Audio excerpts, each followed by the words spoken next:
The finger bandaging starts with a 4 cm wide moll-elast bandage going from the thumb to the side where the little finger is.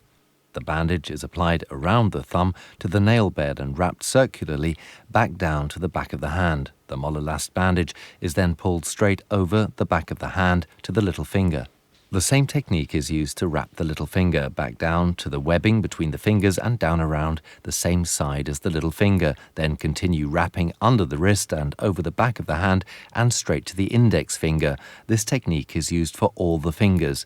Make sure that you wrap the bandage around the wrist to retain it and do not pull on the bandage. This forms an X over the webbing between every finger. When wrapping back down to the webbing, the bandage must be held closely against the finger. The fingers are wrapped twice, which means that there are 2 wraps around the metacarpophalangeal joint, resulting in better compression. In the end, the fingers should be bandaged in such a way that no skin is visible.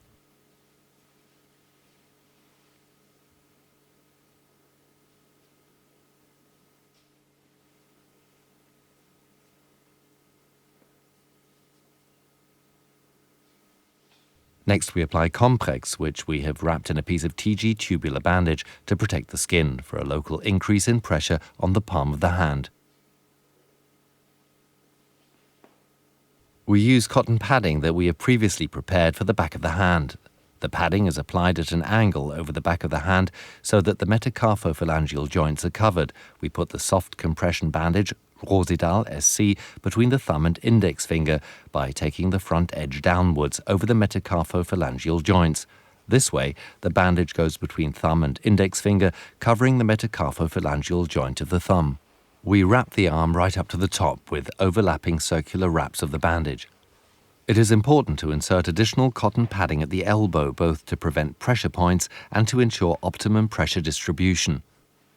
Additional padding can be incorporated for lymphostatic fibrosis or folds of the skin, for example.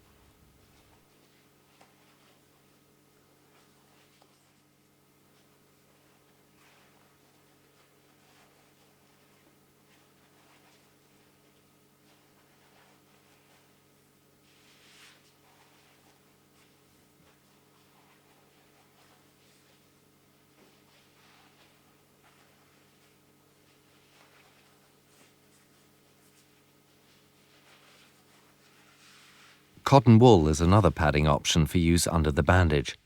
For this purpose, we use a TG tubular bandage to protect the skin.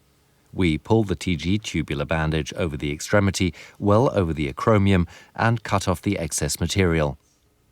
A thumb hole is cut at the level of the metacarpophalangeal joint. The TG tubular bandage is folded over crease-free.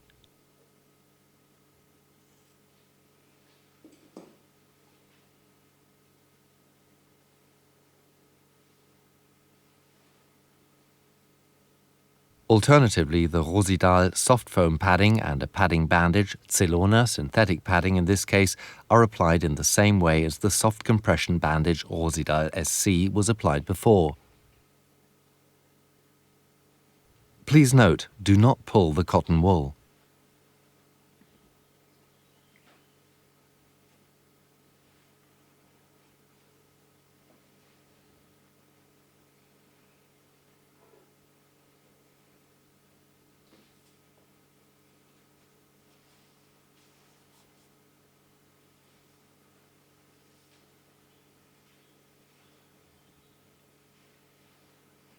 We start from the wrist going in the proximal direction using the 6 cm wide Rosidal K. We overlap the wraps in the distal direction until a roof has been created over the webbing between thumb and index finger. The fingers are spread apart as much as possible and the wrist is held straight. We now wrap the bandage between thumb and index finger. The little finger is left unwrapped and the index finger covered for approximately another 2 centimeters so that the metacarpophalangeal joints are no longer unwrapped. Continually smooth out the centimeters of the bandage nearest the front carefully. We now take the short stretch bandage under the palm of the hand in the proximal direction straight over the wrist and then between the thumb and index finger. We continue making the wraps until all of the bandage has been wrapped around the hand. Every other wrap goes between the thumb and index finger.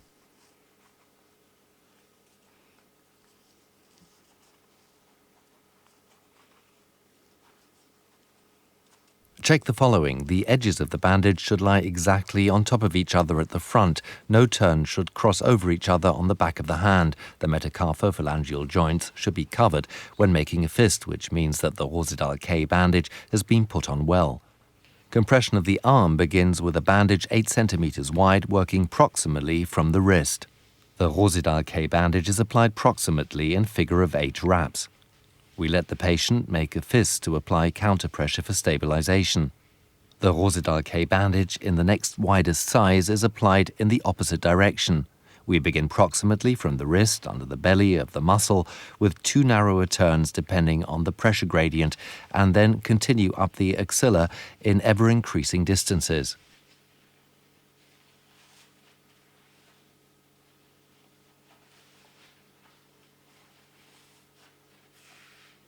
We stop approximately 2 centimeters below the armpit but include the deltoid muscle in the dressing. If you need another Rosedal K bandage, apply this in the same way but in the opposite direction.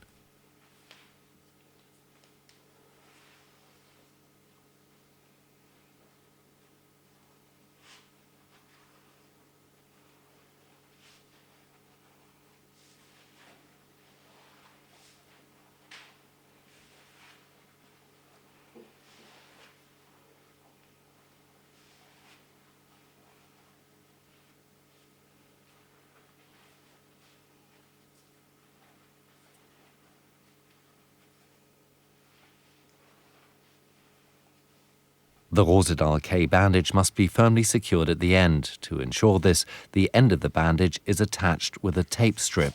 For example, Silkafix or Porofix. To prevent injury, do not use the bandage clips on the product.